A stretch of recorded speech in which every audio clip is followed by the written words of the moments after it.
In the winter season, around December 25th, the people celebrated the winter solstice. And so the winter solstice would come about somewhere from December 21st all the way to around January 6th or so. And so the people of the north would celebrate different holidays, have different occasions based upon the winter solstice. In the wintertime, there is a period where there is no light. You are literally in darkness 24 hours of the day. And this stretches for a period of time. Now, could you imagine if you're living in Alaska or living in Canada or living in Norway and you don't have central heating and the cold is outside, it's darkness around you. People are dying from disease. It's a terrible time, and every family would probably lose somebody, or they would know of somebody dying from the cold and disease during that season. This is the winter solstice. And so when the sun starts to come out, the people now are looking at the sun as a life-giving force. And so during that time, a number of ceremonies were held in northern countries. In the far north was the Feast of the 12 Nights, which stretched from December 25th to January 6th. Also in ancient Greece, there was the Bacchanalia, which was held for their god Bacchus, the god of wine and sport and play. The Romans had the Saturnalia for their god Saturn, their main sun god Saturn. And so you find during these times that the people held ceremonies in the north. They would burn bonfires. The light was important, the fire, because the fire represents the light, the life-giving force for those who worship nature. Also in the north, they recognized that there was one tree that despite the cold would still remain alive, the evergreen tree, the fir tree. And so in some cases they would take this fir tree, believing that there was powers of life within the tree, and they would put it in their homes, set it there and put a light on the top of it, or burn them in the front, or they would make mistletoes and put them over their doorways, a type of what we would call ta'weez or tamima. It is an amulet. And they would hang the amulet over their doors, hang the amulets in their home, hoping that this fir tree, that this so-called life-giving force would protect them from the danger of the winter. And so their ceremonies developed around this. And this went on for hundreds of years. We also find in the ancient northern countries, and the Druids of the north, they carried out special ceremonies surrounding the mistletoe and surrounding the fir tree and the beliefs, and they would meet within circular areas. And they had a secretive cult that spread throughout the far northern countries. One of the interesting individuals, and you can look this up if you can find it in the dictionaries or encyclopedias, is a man called Mithra or Mithras. This is a very mysterious character. And when you look at history, you find that this individual called Mithra was born on December 25th. His day of the week was the 7th day of the week, that we still call Sunday. He was supposed to be the son of the sun god himself, and they had a special sacrament made up of bread and wine, and they would make this drink during this time, and supposedly he died for the sins of the people. Sounds familiar, doesn't it? But when you try to find Mithra or Mithras in the encyclopedias, they, through state intervention, erased the name. Why is this? That is because after the time of Jesus, Isa alayhi salam, when the message began to spread and they went north, and you'll see within historical writings that Barnabas, one of his disciples, met a man named Saul or Paul, who later called himself Paul. Paul said he saw Jesus on the Damascus road, and he went to the disciples, but the disciples turned against Paul. Only Barnabas stayed with him. But when Paul and Barnabas went into Greece, Barnabas left him. Now, what is the reason why they all left him? What are the concepts coming through Paul? Many people say, well, they left him because he was Saul before and he used to torture the early followers of Isa alayhi salam. But also you can see, and if you look at present day Christianity, that most of the concepts of the Trinity, of the blood sacrifice, the original sin, and most of the concepts which relate to more than one God are coming through Paul. The preachers are quoting Paul sometime more than Jesus during their sermons. And so Barnabas left Paul. And somewhere in the early days, in Rome or Greece, somewhere in that area, those missionaries who were teaching the teachings of Jesus, Isa alayhi salam, met with this force coming from the north. And so you will see in ancient Roman history that in some cases the Roman emperor would go out to the Colosseum and the gladiators would be fighting each other and everybody's cheering for the gladiators. Sounds like one of our football games. They would go to the Colosseum, right? And the gladiators would fight. And then if one of the gladiators was down, and they would look at the emperor, should I kill him or not? And if he wanted to kill him, he would go like that, right? You know, that sign down. If he said keep him alive, he goes like this. You know how we use it today? Yes. Okay? He gives that sign. Okay? One of the terrible things happening during these rituals at the Colosseum is that they would bring the Christians out, literally men, women, and children, and feed them to hungry animals. They would take a hyena or a wolf or a lion and get it hungry and crazy and beat it and throw raw meat at it and then send it out on the people, and they would literally cheer and watch as the animal ripped the bodies apart. This is a terrible culture. Tear the bodies apart.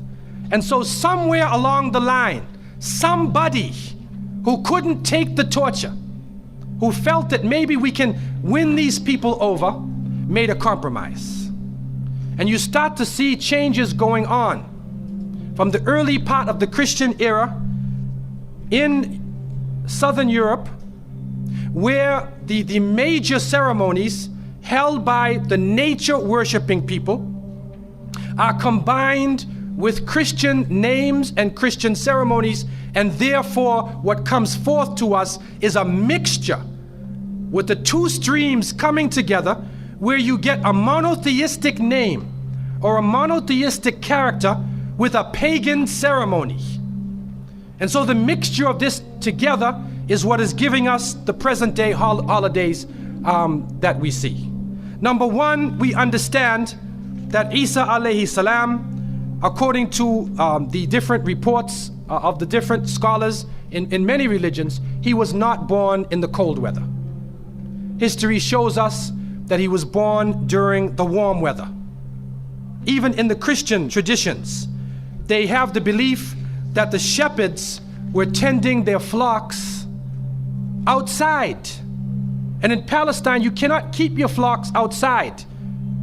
In the wintertime, in the evening, you bring them in because it's cool at night. And so it was the warm weather. It was also the time of the taxes in the north. In the story coming in the Quran, when we see the mention in chapter 19 in verses 24 to 25, and we see the mention of the story of Mary, because it is the belief of the Muslims that Maryam, may Allah be pleased with her, was a virgin, and she had dedicated her life to the worship of one God, prayer and fasting, and by the power of Allah, that the Creator breathed His Spirit into her, and she conceived Jesus. He said, be, and it is. She conceived Jesus, Isa alayhi salam, without a father, without a man. That is a belief of Islam. It is also a belief that when she felt the pain of the pregnancy, that the angel came to her and told her to go outside of the city. She went outside of the city to a remote area, and there she found a palm tree, and she found water.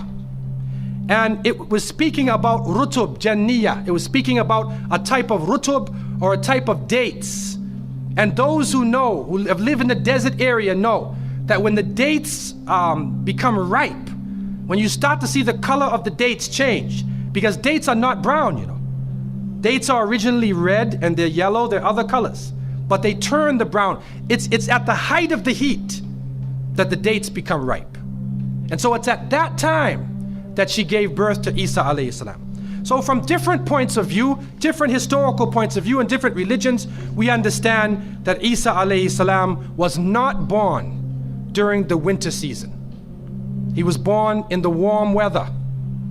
So who was it that was born in the winter season? What is that? Who is that character now? Let us become detectives and try to find out the answer to this problem. Number one, you have to understand this concept of Saturn, the concept of Bacchus. When they are portrayed by the different artists who drew pictures of them or the sculptures, they're usually portrayed as a heavy-set man with a white beard. And when in the Sistine Chapel, Michelangelo drew his picture, you could see the long flowing beard, and there are actually pictures of this man on a sled being drawn by snakes with wings. Snakes with wings. Snakes do not normally fly. But in this case, the snakes have wings, and the heavy-set man is on his sled being drawn by these flying animals. Sound familiar to you now, doesn't it? He's being drawn by the flying animals. He's performing miracles. He's coming out on December 25th, which is not the birthday of Isa alayhi salam, has nothing to do with Christianity. It is the time of the Bacchanalia and the Saturnalia, and he is representing riotous fun, drunken revelry. And so what happens on Christmas, the Christmas season, especially in America, people today are not even thinking about Isa alayhi salam. They're not even thinking about Jesus. They're looking how they can get drunk. On Christmas, what is going on? In the Caribbean and many parts, if they offer you a Christmas pudding or Christmas pie or Christmas drink, watch out. Because it's probably laced with rum or wine. That's the spirit of the season. Now, this riotous occasion that was going on went so far that the Christian church banned it. And the Church of England, according to historical sources, actually banned it all the way to 1647. It was prohibited in England to celebrate Christmas because they saw Christmas as being a pagan holiday. This is an official position taken by the Christian church, the Church of England, who were known at that time as Puritans. What happened was an individual was superimposed. A name was superimposed. We hear about the name of Saint Nicholas. Saint Nicholas. Now, Saint Nicholas himself is actually coming from the ancient writings of Beowulf. And in these writings, which are done in the Scandinavian region, we find the name Nick or Nickel or Nicker. He was known as a demon, the demon of the north. He was known as the evil spirit of the north, the name of Odin, the evil principle. And so in Germany and in many of the northern countries, the people actually looked upon this so-called Saint Nick as being an evil force, and they would tell their children in the wintertime, don't go outside, because if you do, Nicholas will come along, Nickel will come along, he'll capture you, put you in his bag, and take you away. And so they used it as a negative concept. In Isaiah, in what is left of the Bible, in chapter 4, in 14:13, the devil is known as the prince of darkness, and it is an understanding that his throne, the seat of his power, is in the north. Somewhere in the north is the seat of power of this evil. And so the Germans also, when they depicted this Nicholas, or this Pelsnickel, as they would say, Pelsnickel in German, it means a furry devil. When they depicted him, they depicted him as a man with red fur. He had red fur coat, and his base was in the north, and he was the essence of evil. And the Church of England till 1647 took the position that this celebration could not go on. So what we are actually seeing is that the Christmas occasion was actually the time of evil. It was the time of the belief in the Saturnalia and the Bacchanalia. And because of this, they shifted the occasion to New Year's Eve. They shifted all of their feelings and their merriment and their evil to New Year's Eve. Now, before we go to that, looking back at Christmas, what is happening now in Christmas season? I don't know what goes on in Miami, but in the northern cities, on Christmas occasion, they put lights around and Santa Claus parades. Do you have a Santa Claus parade here? They have Santa Claus parades, and St. Nicholas is outside and he's in the streets and everybody's talking about St. Nicholas, and the poor children are taught that St. Nicholas is going to come down your chimney. Most people don't have chimneys in Miami anyway, but a 350-pound man is going to come down your chimney and bring you presents and keep his clothes white and red, and go to all of the homes in the area and put presents in your stockings and put presents under your tree, and then fly back out into space. And the father, the poor father who sweat and toiled all year to get you the presents, gets no credit for the present given to the child. St. Nicholas comes down the chimney, gives you this present, flies off into the night. And many of us were raised thinking, believing in this. Some of us would sneak into the night and look and see our father putting the present under the tree. We knew what he was doing anyway. But you went along with it, and the people say, well, you know, it's Christmas. Don't you like to have fun? You want to stop the children from having fun? What kind of people are you? But what are you teaching the children? You are using the name of Jesus, using the name of Isa alayhi salam, and you are using a figure who historically is the devil. The devil himself, wal-iyadhu billah. They are using his figure, and he has now taken over the Christmas season. Christmas now to most people means materialism. You have to buy presents for your cousins and your friends, and you got to buy about 34 presents. And you find that most American people are in debt for 6 months after Christmas. Now, where is Jesus? You get drunk, you fight, you lose all your money, the stores raise their prices. Isa alayhi salam is described as a very humble person. Most of the time he didn't wear shoes, only 1 or 2 changes of clothing. A very simple person, eating very simple food, fasting most of the time. You see what is going on? There are 2 streams now, a stream of polytheism, a stream of monotheism, and now the polytheism, the materialism, is overtaking the monotheism and standing in the way and taking over our society. And some foolish Muslims coming along from outside of in their country say, well, I just want to be an American. I want a tree too. So I said, one of the brothers said he had a Christmas tree in his house. He came for, I said, brother, do you know what the tree stands for? He said, no. Okay, I'll get a palm tree with dates. I'll make it halal, a halal Christmas tree. But brother, you have to understand what it means. You have to understand what it means. Number one, the Prophet ﷺ, when he spoke about, he talked about ar-ruqya, wa tama'im, wa tiwala. He said all of these things are shirk.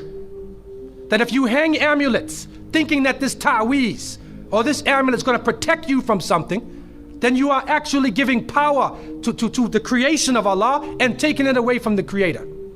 If you think that by making some spells, going to a magician and asking them to put a spell on someone, you want to get married, so you go to the Sahir and say, put a spell on Ali, I want to marry him. Put a spell on Zainab. What kind of marriage are you going to have if you go to the magician? And so the Prophet, peace be upon him, named all of these things, the superstitions, the amulets, all of these type of things are the other stream which goes away from monotheism, from the belief in one God, and takes you into another religion.